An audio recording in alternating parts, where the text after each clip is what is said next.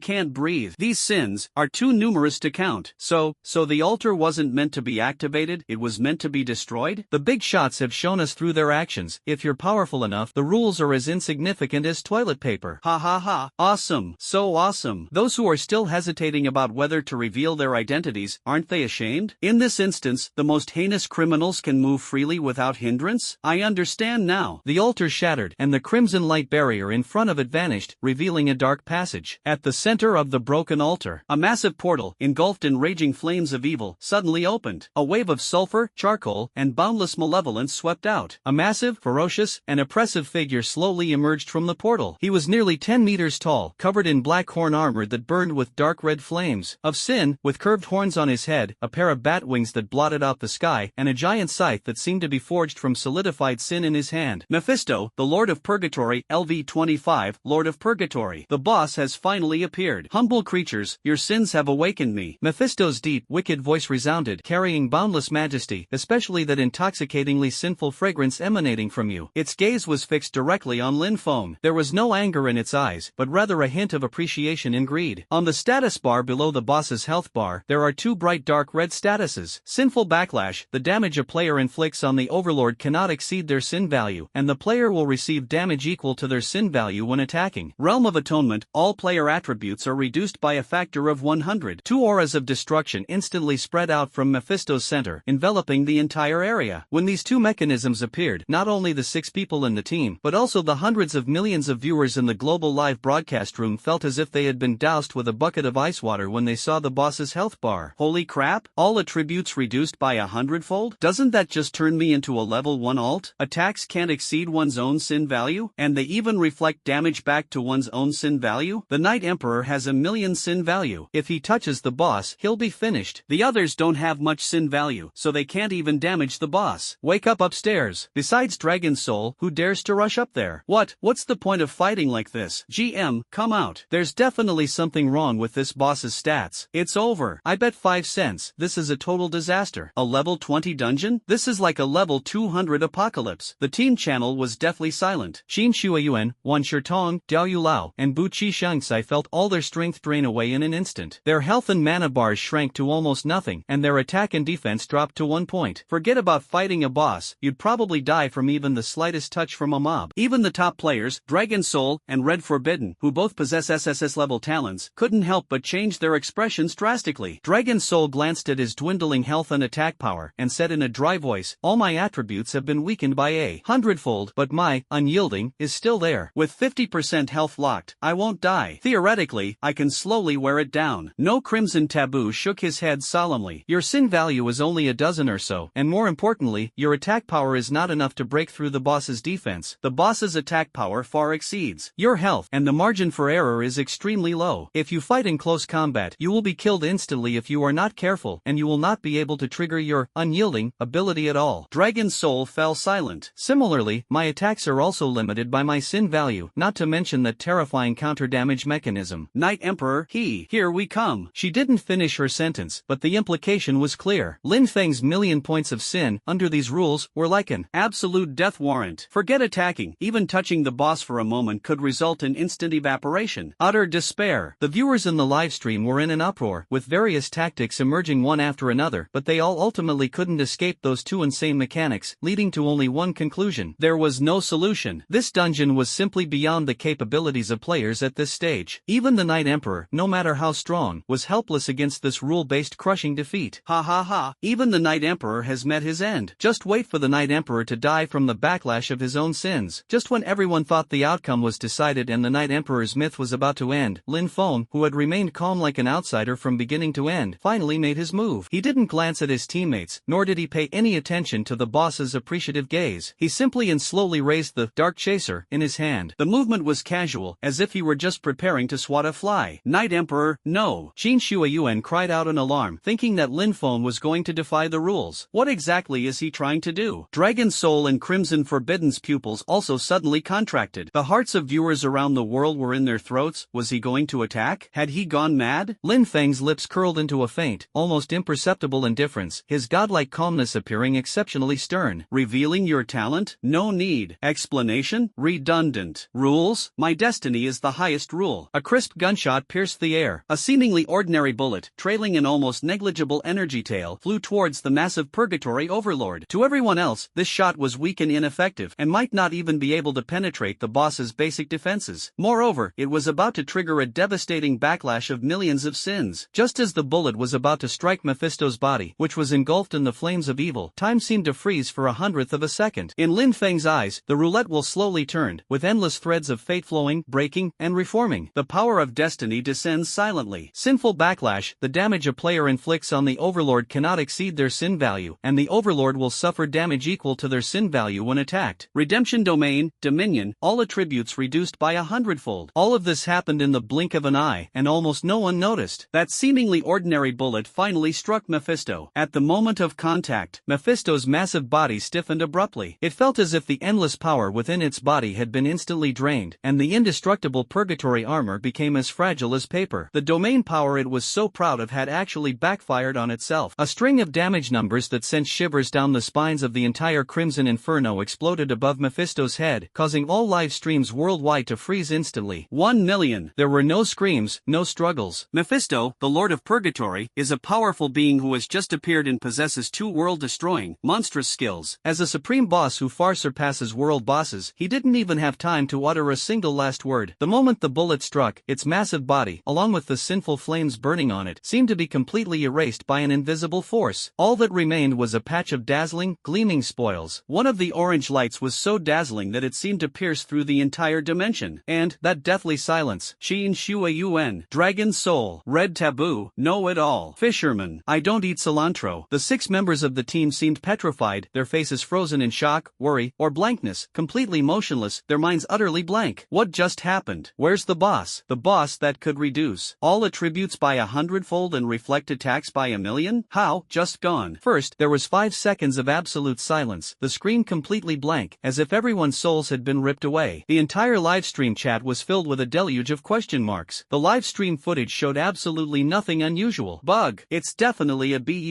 One shot, one kill, and this happened even with attributes reduced by 100-fold? 1 million damage? What the hell? GM, come out and explain this to us. What about the reflected damage? Wasn't it supposed to be 1,000,000 damage reflected damage? How come Knight Emperor is unharmed? I guessed it. The Knight Emperor's talent must B, reflection, he reflected all the damage he received back. Wow, I'm a genius. I must be going crazy. This game is completely beyond my comprehension. A cheat? No, this can't be explained by cheats anymore. This is a miracle. The world was shocked. The world was speechless. The world was plunged into deep doubt about its own understanding and the rules of the game. Lin Feng slowly put down the still smoking dark chaser, glanced at the dazzling array of equipment that had dropped on the ground, and spoke in a calm tone as if he were doing something extremely ordinary. System notification: you have defeated Mephisto, the Lord of Purgatory, gaining 100,000 experience points. Bonus for defeating enemies above your level, first clearance bonus, perfect rating bonus, etc. System notification: congratulations on leveling up. Current level, LV24. System notification: congratulations on leveling up. Current level, LV25. A series of system notifications rang out, and Lin Feng's level skyrocketed to LV25. However, at this moment, neither the rest of the team, nor the millions of viewers in the livestream were affected by this feat of leveling up twice. Their minds were still immersed in the earth-shattering, mind-blowing shot they had just witnessed. Their shock threshold had been infinitely raised by Lin Feng. What did a mere level up matter? What truly captivated everyone's attention was the dazzling light that erupted on the ground after Mephisto was reduced to ashes. Orange tier equipment. Legendary. Among them, one item shines the brightest. It's an orange radiance that surpasses gold, as if woven from solidified lava and stars. Legendary. Orange. Orange gear? Dragon Soul exclaimed in shock, his eyes wide open. A legendary item. My god. Even the Crimson Forbidden gasped in astonishment. Orange tier equipment. Legendary. The first legendary equipment since the launch of Eternal God Realm has been created? The boss was instantly killed, and a legendary item dropped. Is this reasonable? This is absolutely reasonable. Big boss, please show us the stats. Please show us the stats. Please. Are you blind? That light is just too intense. Lin Feng glanced at the item, and with a thought, the attributes of the dropped item appeared before his eyes. Cloak of Sin, orange. Level requirement, LV25. Physical defense plus 800. Magic resistance plus 800. Movement speed plus 30%. Toughness plus 50. Special effect, Aura of Sin, applies, Mark of Sin, to all hostile targets within 100 meters, increasing the damage they take from you by 50% and preventing them from entering stealth. Night of Sin, at night, you can choose to enter stealth mode, becoming immune to some detection skills. After revealing yourself, your attack power is increased by 100% for 30 seconds. As expected of legendary equipment, the base stats are terrifying. As for the special effects, they are ridiculously strong, increasing damage by up to 150%. The damage increase buff from Night of Sin can be permanently fixed through Fate, just like the previous Shadow Kill buff. Only 2 words can be changed in the equipment's effect description. The first effect is an aura with damage increase and anti-stealth effects, which do not need to be modified. For the second special effect, Lin Feng was torn between removing the nighttime restriction or modifying the description of some detection skills. Ultimately, he chose the former, meaning he could remain invisible indefinitely, and ordinary anti-stealth skills wouldn't be able to detect him at all. Although somewhat regrettable, this effect was already incredibly powerful. If that wasn't enough, assassin players all over the world would probably be crying in the bathroom. The Dominator level boss dropped a large number of items, and Lin Feng's attention was quickly drawn to a skill book. Skill book, Meteor Shower, Gold. Type, Active Skill. Job requirements, Archer, Mage. Effect, after a 1-second channeling period, summons a miniature astral essence imbued with the power of annihilation from the void, dealing mixed damage of 500% physical attack power plus 500% magic attack power to the designated area. The damage can critically strike. After all, it also has a 50% chance to inflict the annihilation effect, increases any damage taken by the target by 30% for the next 10 seconds. Mana cost, 1000. Cooldown, 60 seconds. Description: when stars fall and all things perish, only fate remains eternal. Unlike Headshot, which deals high true damage to a single target, Annihilation Meteor can inflict massive damage on a large designated area, which is exactly what Lin Feng has always lacked. After converting damage into true damage using the Fate talent, Lin Feng did not hesitate to learn this AoE god tier skill. There were quite a few top tier equipment pieces, but most were plate armor, chainmail, cloth armor, or heavy armor, which would penalize agility, making them unsuitable for a juggernaut. However, one piece of golden leather armor immediately caught Lin Feng's full attention. Sinful breastplate, gold. Level requirement, LV25. Physical defense minus 200. Health minus 3000. Agility plus 80. Spirit 20. Special effect, Body of Guilt, increases damage taken by 100%. After you kill an enemy, 1% of the overflow damage is temporarily converted into your maximum health. Lin Feng rarely showed a smile. To ordinary people, this gold tier equipment with its reduced attributes was mediocre, but its special special effect was perfect for facing summoning bosses. It had extraordinary effects in specific scenarios or dungeons. For example, when encountering a boss that could summon thousands upon thousands of locusts, Linfeng could unleash an AoE skill, instantly increasing his health by tens of thousands. At this point, he could completely tank the boss's attacks, significantly increasing his margin for error. But for Raymond Lamb, Destiny, activate. With a thought, he modified the special effect description, Body of Guilt. After you kill an enemy, 1% of the overflow damage is permanently converted into your maximum health. Low HP? Squishy defense? With this equipment, having hundreds of millions of HP is no problem. Linfeng didn't hold back at all. With a thought, the Cloak of Sin and Breastplate of Sin were instantly equipped on his body. World announcement, player Night Emperor has equipped the legendary item, Cloak of Sin, becoming the first player in Eternal God Realm to possess legendary equipment. Achievement, Beginning of Legend. Rewards, Reputation plus 10,000, Gold plus 500. A flash of golden light, and Linfeng's old equipment was replaced. A strikingly cool black and red cloak hung on his back, its edges seemingly flowing with red patterns, moving without wind and radiating a chilling aura. His breastplate was also replaced with a tight-fitting leather armor with a dark red sheen. I'm wearing it. I'm really wearing it. So cool. This design. The game company's art team has finally come online. The legendary cloak, the golden skill book, the golden breastplate. Night Emperor took them all. Nonsense. He killed the boss in one hit. If he doesn't take it, who will? The other drops were also of extremely high quality. Dragon Soul obtained a dark gold shield, Bullet of Sin. Red Taboo received a dark gold staff, Whispers of Inferno, and Qin Shuayuan also received a dark gold mage robe. The remaining players, No et al., Fishing Guy, and Cilantronot, each received several pieces of top-tier purple equipment. These treasures, which would be considered god-tier gear by ordinary players, greatly excited Dragon Soul and the other 6, who quickly expressed their gratitude. Thanks to Night Emperor for carrying me. Without a strong player, we can't even get past the first wave of monsters. Boss, we've been slacking off. We're really ashamed. Bucci Cilantro scratched his head, looking slightly embarrassed. Linfeng merely glanced at them coldly, his voice icy and domineering. There is no need to feel ashamed in my presence, for it is meaningless. The emotions of the weak cannot stir even the slightest ripple in his heart. Follow his lead. Get what you're supposed to get, that's all. The 6 felt a pang of anxiety, then breathed a sigh of relief. They knew this big shot didn't care what they did, only the final result. They were incredibly lucky to have latched onto such an unbelievably powerful figure. Meanwhile, the global audience was filled with envy and jealousy. I'm so jealous. Even a random drop of equipment is gold and top-tier purple gear. Damn it. I really want to see the stats of those items. They definitely won't show it off. Wealth shouldn't be flaunted, especially not on a global live broadcast. Just then, the system notification sounded again. Global announcement. The special challenge dungeon Crimson Purgatory has been successfully cleared by the player team Redemption Squad, leader, Night Emperor. As the first team to clear a special challenge dungeon, all members have received the following rewards, plus 20,000 experience, plus 1,000 gold, and plus 10 to all attributes. Another global announcement. Dungeon cleared. Generous rewards. The reward is amazing. All attributes plus 10. I'm so envious I could cry. I'm so sour. As the completion notification popped up, the Crimson Inferno scene gradually became transparent, and the live stream screen dimmed. But globally, the uproar caused by this live stream had only just begun. Countless forums, social media platforms, and news headlines were flooded with keywords such as Night Emperor, Crimson Inferno, legendary equipment, rule breaker, and one-shot kill. The Night Emperor's strength once again shattered everyone's understanding. His ability to instantly kill a Dominator-level boss became the focus of countless discussions and studies. That dazzling legendary cloak became the ultimate goal that countless players dreamed of. At the highest command center of China, several elderly men stared at the final image on the screen, Linfeng's back draped in a scarlet cloak, remaining silent for a long time. One of the men slowly spoke, raise his threat level again, tentatively designating him as an uncontrollable strategic-level humanoid deity.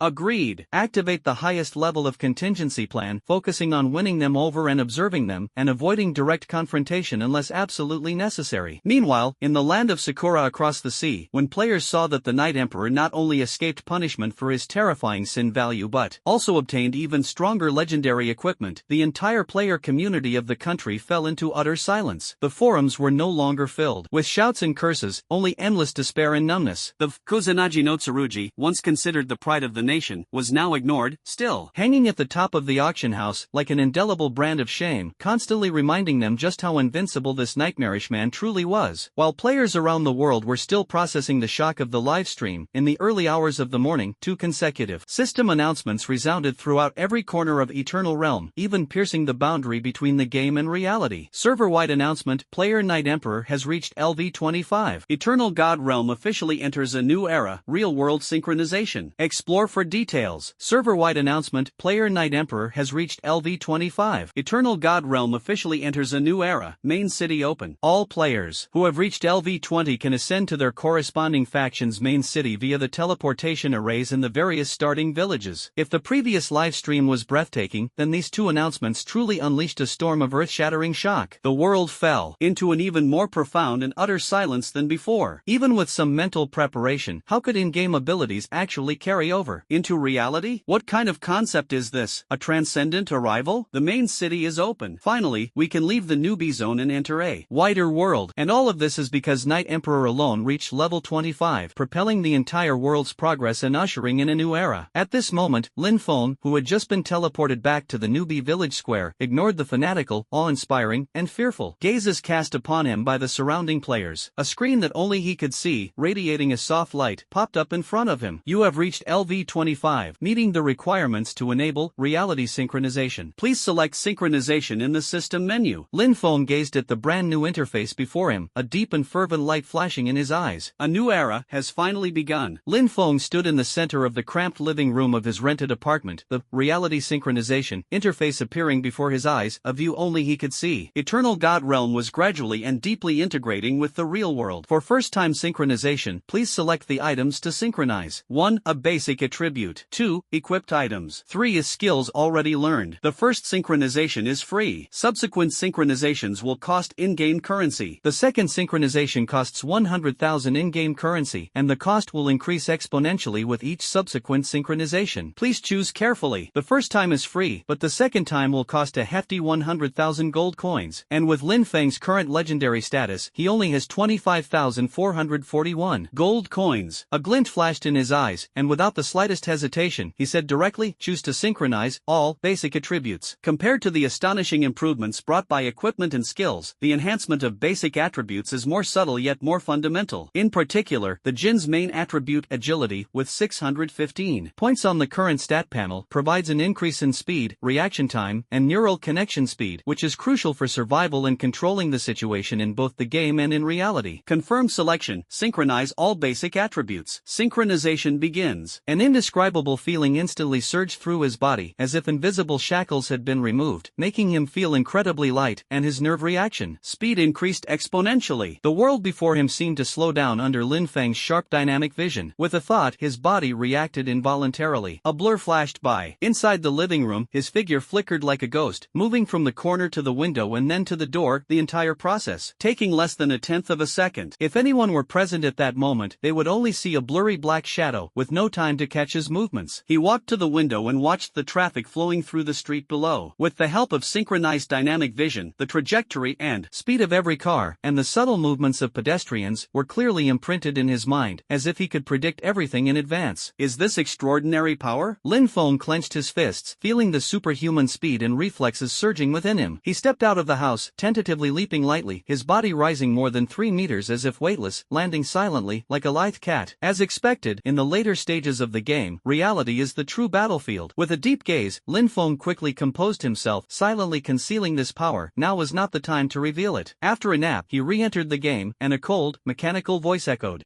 What's going on? Please select your Ascension City. This is the teleportation interface for the main city selection. Holy City, a land of order and glory. Impossible. Absolutely impossible. City of Nature, a home to forests and ancient trees. Iron Barrier, a masterpiece of mountains and furnaces. West Wilderness, a symbol of wilderness and power. There's one last option, exuding an aura of darkness and chaos, Undercity. According to his memories from his past life, Undercity belongs to the lawful evil faction, symbolizing sin and power. This city stands alone on the edge of the continent, ruled by a powerful abyss lord who believes in the supremacy of strength and the law of the jungle. Most importantly, this city not only doesn't punish players' sin value, but instead regards it as a symbol of honor and status. His million-point sin value is practically a pass to unimpeded passage here. This is it. City selection confirmed. Undercity. Teleportation initiated. Space distorted, light and shadow shifted. When Lin Feng opened his eyes again, he was standing in the center of a massive Gothic plaza. The sky was a perpetual dark red, like congealed blood. The city's buildings soared into the clouds, constructed of obsidian, skeletons, and unknown metals, both grotesque and magnificent. The streets were no longer traversed just by humans, but by all sorts of dark creatures, skeletal soldiers wielding scythes, ghostly figures floating in the air, necromancers in tattered robes, and even demons with bat wings. The entire city was permeated with the smells of sulfur, decay, and a faint stench of blood, yet it also possessed a strict sense of order. Unlike the hustle and bustle of his initial arrival with the main force in his previous life, the Undercity Square was unusually quiet at this moment. This was because he was the only player there. The NPCs patrolling the streets and hawking their wares along the roadside almost all stopped what they were doing the instant Lin Feng appeared, all turning their gazes toward him. Those gazes held undisguised scrutiny, curiosity, and even a hint of greed and awe. This reaction is strange. Lin Feng's heart tightened. The eyes of these NPCs were unusually lively, as if each of them possessed an independent consciousness, and existed like a real living being. It seems that the NPCs in Eternal God Realm are very likely projections from other universes, or even real living beings. Just then, two figures quietly appeared in front of him. They were two succubi. They possessed near-perfect human female figures, incredibly alluring, draped only in a few thin, dark silk garments barely covering their vital parts. Their snow-white skin gleamed seductively against the crimson sky, their captivating peach blossom eyes shimmering like water, and a bewitching smile played on their lips, a smile capable of driving any man mad. A sweet, aphrodisiac fragrance instantly filled the air. The succubus on the left, with long purple hair and eyes, spoke in a voice as soft and seductive as silk. "Oh my this powerful soul, you are the first ascension to step into Undercity, how captivating." She moved gracefully, almost touching Lin Feng's side, her breath sweet and alluring. "You exude the aura of purgatory, and a rich fragrance of sin making one want to taste it." Bang, bang, bang. The succubus on the right had silver hair and red eyes, with a bewitching aura. She lightly licked her red lips, her gaze boldly sweeping over Lin Feng's cloak and breastplate. To possess such power at such a young age, and to dare to venture into Undercity alone. "Little brother, you are truly courageous, or do you have someone backing you up?" They chatted amongst themselves, their words and actions exuding irresistible allure, while subtly probing Lin Feng's background, temperament, and strength. Players with weaker willpower would probably have already lost their composure and made a fool of themselves. However, Lin Feng simply stood quietly, his eyes remaining completely unmoved. Those deep eyes were like an ancient well beneath a thousand-year-old iceberg, serene and unfathomable. The succubi's allure, the exotic fragrance in the air, and their probing words were like a gentle breeze on a hillside to him, leaving him utterly unmoved. Legend has it that the fixed buff from the equipment, Cloak of Sin, and Roulette of Fate, grants him 60% resilience, enough to withstand most charm skills. He didn't even glance at the two nearly naked succubi, speaking calmly and in a flat, emotionless voice. "Take me to see Ball." There were no questions, no room for discussion, only orders. A simple sentence, yet it contains unquestionable authority and absolute confidence. He seemed not to be a newcomer, but a king surveying his territory. The smiles on the two succubi's faces froze instantly, and their eyes flashed with astonishment and fear. Their seductive arts had absolutely no effect on the man before them. The icy aura emanating from him, like a being emerging from a mountain of corpses and a sea of blood, sent a chill down the spines of these two high-ranking demons, especially when he mentioned the word bar with such a matter-of-fact tone. How could he, a newcomer, know the city lord's name? "Yes, yes, my lord." The purple-haired succubus withdrew all her seductive charms, bowed slightly, and her tone became extremely respectful. The silver-haired succubus also toned down her seductive charm, lowering her head and not daring to look Lin Feng directly in the eye. They finally understood that the man before them was not someone who could be easily swayed by beauty or words. His power far exceeded their imagination. Led by the two succubi with reverence, Lin Feng traversed the dark streets, ignoring the complex gazes cast upon him by the NPCs around him, and headed straight for the colossal tower in the city center, the throne of the abyss, made of obsidian and bones. The interior decoration of the tower is extremely luxurious and features a dark aesthetic. A ghostly blue soul flame burned within the vast space. A figure reclines on the throne. He resembled a human in appearance, but was taller and more handsome, with healthy, pale skin. She was dressed in an elegant black aristocratic outfit, with her long, dark red hair casually draped over her shoulders. Ouch! He appears languid, but his eyes are sharp as knives, as if they can pierce through one's soul. He exuded a terrifying aura, making the air thick and sticky. He is none other than Ball, the ruler of Undercity. Bale's crimson eyes gazed at Lin Feng as he entered the main hall, a hint of interest playing on his lips. "Oh, the first ascended one to arrive here arrived much faster than expected." His voice was deep and magnetic, carrying the composure of someone in a superior position. "Moreover, the sins within you are a delightful fragrance. Tell me, young strongman, why did you choose this abandoned city of sin?" Bale's gaze was sharp as a tangible object, as if trying to see right through Lin Feng. It wasn't just curiosity, it felt more like an invisible test and pressure. Lin Feng walked firmly to the center of the hall, facing Ball, who sat high on the throne, his gaze calmly meeting his scrutiny without any sign of retreat or awe. He answered in the same flat, emotionless tone, "I come to take what I need. Concise, direct, and brimming with an air of dominance, as if the entire Undercity were merely his hunting grounds for resources. Upon hearing this, Ball was initially taken aback, then let out a low chuckle, a laugh filled with admiration and a hint of amusement. Interesting, this is truly fascinating. It's been a long time since anyone has dared to speak so frankly to me. His crimson eyes gleamed with excitement. Very well, Undercity worships strength. Since you have this confidence, then prove it with your actions. As the first hero to arrive here, I grant you an opportunity to prove your worth to me and to the entire Undercity. With a gentle tap of his finger, a dark red light seeped into Lin Feng's body. System notification: you have accepted the unique quest, the Pioneer's Gift. Mission objective: proceed to the Wailing Demon Realm, LV 25-30, outside the city, clean up the area contaminated by out-of-control magical energy, and bring back its core, the mutated demon core.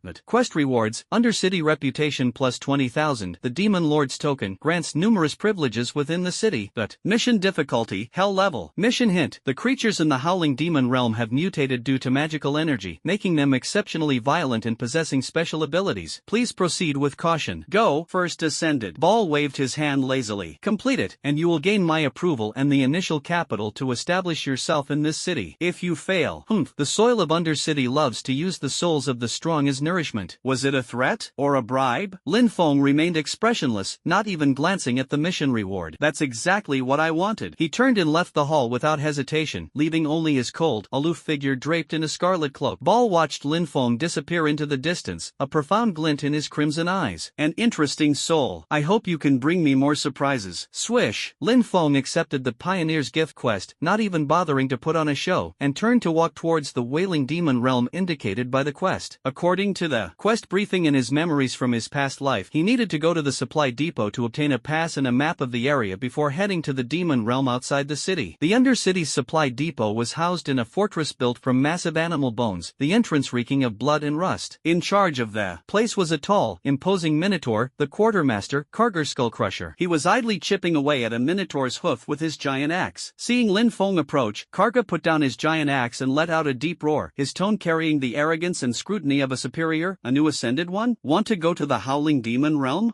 That's not a place for you newly weaned creatures. According to the rules, first go to the registration desk over there to register, then recruit at least 4 teammates, and then come here to collect the map and the lowest level pass token. Calger's words were full of impatience and contempt, clearly a deliberate attempt to make things difficult. He enjoyed the thrill of bossing the newcomer around, especially since the Demon Lord had just personally summoned the so-called First Ascendant, and he wanted to teach him a lesson. Lin Feng didn't even lift an eyelid. Rules? Teammates? In his eyes, they were nothing but a joke. He didn't respond, but walked straight towards the area where maps and advanced tokens were stored. Stop! Kalga roared, his massive body blocking Lin Feng's path. He raised his giant axe high, sending up a gust of foul wind. Kid, are you deaf? Didn't you hear me? Get in line and register. Lin Feng finally stopped, tilted his head slightly, and for the first time, cast a cold gaze at Kalga. There was no emotion in his gaze, only pure indifference, as if he were looking at a rock blocking his way. These two simple words, devoid of any anger, are more chilling than the most violent roar. Kalga felt a pang of fear at that gaze, but was blinded by rage at being ignored. You're asking for death. How dare you ignore me? Today I'll show you that the rules of Undercity are written in blood. He roared, and with immense force, he brought his giant axe down on Lin Feng's head. This blow was enough to split steel in two. If it were an ordinary player, they would instantly turn into white light and disappear when facing this high-level quartermaster NPC. However, Lin Feng's figure disappeared in an instant, and the next moment he appeared behind Calgary, his right hand already gripping the revolver. Bang, bang, bang. A triple basic attack followed by a headshot. Minus 106,482. A horrifying damage figure floated up above Calgary's head. This damage was simply impossible for a level 25 player to inflict. This seemingly mighty Minotaur quartermaster didn't even have time to react before his massive body seemed to have all its strength drained away, and he collapsed to his knees with a thud. The blood hole in his neck rapidly widened, and blood gushed out like a waterfall. His eyes were filled with disbelief and horror, his huge bull head drooped limply, and his life came to an abrupt end. Clean and efficient, without any hesitation. The lieutenant standing beside Karga's corpse, a relatively thin Minotaur named Gru, was trembling with fear. His weapon clattered to the ground, and his legs shook so badly they almost gave way. Captain Kalga was actually killed instantly by this seemingly low-level ascended being? What's even more terrifying is that the patrolling skeleton guards and necromancers around them didn't react at all, as if the corpse on the ground was nothing more than an insignificant insect. They are only responsible for maintaining the city's general order and don't bother with the killings by high-crime players players outside safe zones. As Gru watched Lin Feng's cold, ruthless eyes turn towards him, the fear of death instantly gripped his heart. He had no doubt that if he made the slightest move, his fate would be exactly the same as Karga's. My lord, spare me, spare me. Gru knelt down with a thud, frantically banging his bull head against the ground, his voice trembling. With sobs, it was Karga who was blind and offended you, my lord. I am willing to serve you, my lord. Please, my lord, spare my life. Lin Feng walked to the shelf where the highest level maps were stored, casually picked up the most detailed and highest level map of the deep map of the Howling Demon Realm, and then picked up the shadow emblem, which symbolized access to the Undercity. It's over. After doing all this, he glanced indifferently at Gru, who was kneeling and begging for mercy. From now on, you are the quartermaster. After saying that, Lin Feng turned and left without looking back, leaving behind only a cold back view and the newly appointed Minotaur quartermaster slumped on the ground. Gru was stunned for a few seconds before he realized that he had not only survived, but had also become a quartermaster. His gaze shifted between the gradually cooling corpse in Calgary and the direction in which Lin Feng had disappeared, his eyes filled with both the ecstatic joy of surviving a disaster and the deep-seated fear. He understood that from now on, no one in the Undercity quartermaster would dare to make things difficult for any ascended who seemed unapproachable. Stepping out of Undercity and into the Wailing Demon Realm, the air was immediately filled with a nauseating stench and the aura of violent magical energy. The land was scorched black, and twisted plants and strange monsters were everywhere. These monsters are between LV-25 and LV-30, corrupted by magical energy. Not only are they hideous in appearance, but they also have an extremely strong desire to attack and are fearless of death. But to Lin Feng, they were nothing more than moving experience packs and sources of health. Lin Feng made no unnecessary moves and immediately activated his killing mode. Teleport. Instant kill. The monster howled and turned into experience points, while at the same time, a faint warm current flowed into Lin Feng's body. Overflowing damage of 10,320 points will be converted into 103 points of permanent maximum health. Lin Feng originally had 182 points in his physical attributes and 4,004 points in his maximum health, but the sinful breastplate reduced his maximum health by 300 points, leaving him with only 1,004 points in maximum health. His maximum health has now been increased to 1107. A hint of satisfaction flashed in his eyes. Although the side effect of a 100% increase in damage taken was extremely risky, with his overwhelming attack power, as long as he wasn't surrounded or instantly killed by high-burst skills, this side effect could be temporarily ignored. Moreover, as the maximum lifespan increases, these side effects become increasingly negligible. What followed was a one-sided massacre. Lin Feng, like a tiger among sheep, unleashed a barrage of basic attacks and skills. Silent Starfall. Large numbers of monsters fell like wheat being harvested, and the experience bar skyrocketed at a visible speed. Meanwhile, the maximum health points above his head kept fluctuating. Plus 88, plus 91, plus 85, plus 120. In less than half an hour, system notification, congratulations on reaching LV26. System notification, congratulations on reaching LV27. His maximum health points increased dramatically from around 1,500 to 547,726. 500,000 health points. The 1% overflow damage conversion from body of guilt made his tankiness grow at an astonishing rate. He swept through everything and charged straight to the deepest part of Wailing Demon Realm. There, a colossal demon, its entire body covered in purple crystal and radiating a terrifying aura, roared, the area boss, mutant magic lord. Without hesitation, Lin Feng fired 4 high-speed bullets imbued with the aura of death, precisely piercing the boss's skull. The LV-30 elite boss's health bar instantly evaporated by more than half. Crippling shot triggered the paralyzed status, and before the boss could recover from the control, Lin Feng unleashed another series of precise shots. Several pinpoint kills landed, combined with positioning and the ready-to-be-cooled headshot, and the mutated demonic energy lord didn't even have a chance to resist. It let out a mournful howl of despair, before crashing to the ground, dropping a pile of blue and purple equipment. The most conspicuous among them was a fist-sized, mutated demonic core, emitting an unstable purple light. Lin Feng picked up the magic core, not even glancing at the other loot, and was about to return to Undercity to submit the quest. However, just as the boss died and the demon core was obtained, a sudden change occurred. The ground where the boss had been lying suddenly cracked open, and a dark red portal, exuding a strong abyssal aura and constantly rotating, slowly emerged. System notification, you have discovered the entrance to a hidden area, the abyss of 10,000 demons. Lin Feng's gaze sharpened. Wasn't that the infamous level 30 raid instance from his previous life? It required respected reputation with Undercity to unlock, and was extremely difficult. Countless top guilds had perished during its initial raiding phase. How could it appear here? And it seemed no reputation prerequisite was required? Was it a hidden condition triggered by defeating the area boss and obtaining a magic core? Or was it because he became the first person to clear the demon demon realm? Lin Feng immediately abandoned the idea of returning to turn in the quest. The first clear of a large, untouched raid instance was of immeasurable value. It must contain even greater treasures. Without hesitation, he walked straight toward the dark red portal. At the entrance to the abyss of 10,000 demons, stood a Hell Knight guarding the entrance, clad in heavy black armor and wielding a greatsword engulfed in hellfire. He was tall and imposing, exuding a suffocating smell of sulfur and a sense of oppression. His bloodshot eyes were fixed on Lin Feng as he approached. Carlos, the gatekeeper of the abyss. Level, LV 60. Health points? As per normal settings, when a player approaches, Carlos will issue a warning, halt, mortal. The abyss of 10,000 demons ahead is a forbidden land where even demon lords may perish. You must assemble a powerful team and obtain the demon lord's permission before you are qualified to enter. However, Lin Feng walked straight over, completely ignoring the terrifying pressure that would make ordinary players' legs go weak. Carlos's blood-red pupils suddenly contracted. The human before him, though only level 27, exuded a condensed, almost tangible killing intent. The indifference and calmness he displayed when facing him made this seasoned Hell Knight feel a sense of threat deep within his soul. That's impossible. How could a level 27 ascended being possibly threaten him? But his intuition, honed from years of battling the abyss, was screaming warnings. The person before him was extremely dangerous, even more terrifying than some of the demon lords he had faced before. It felt as if he dared to say no, he would be completely wiped out in the next second. Carlos swallowed his warning, not daring to meet Lin Feng's cold eyes for too long. He spoke with difficulty, his voice carrying a barely perceptible dryness and respect. A powerful being, are you going to enter the abyss of 10,000 demons? This place is extremely dangerous. According to the restrictions of the ancient stone tablet and upholding the supreme will of the god of darkness, even a powerful being like you is not allowed to enter alone. Lin Feng didn't stop walking, listening coldly. His gaze fell on the huge stone tablet next to the entrance, which was covered with abyssal script. At the top of the stone tablet, a striking warning was written in blood. The abyss of 10,000 demons is a place of near certain death. It is recommended that elite teams of at least 20 people enter. Lin Feng smiled slightly, almost imperceptibly. Sorry, I can choose not to take this suggestion. He extended his finger and seemingly casually tapped the stone tablet in midair. Destiny, talent, activated. The line of bright red characters on the stone tablet, imbued with ancient seals, began to distort and blur under Carlos's shocked and speechless gaze.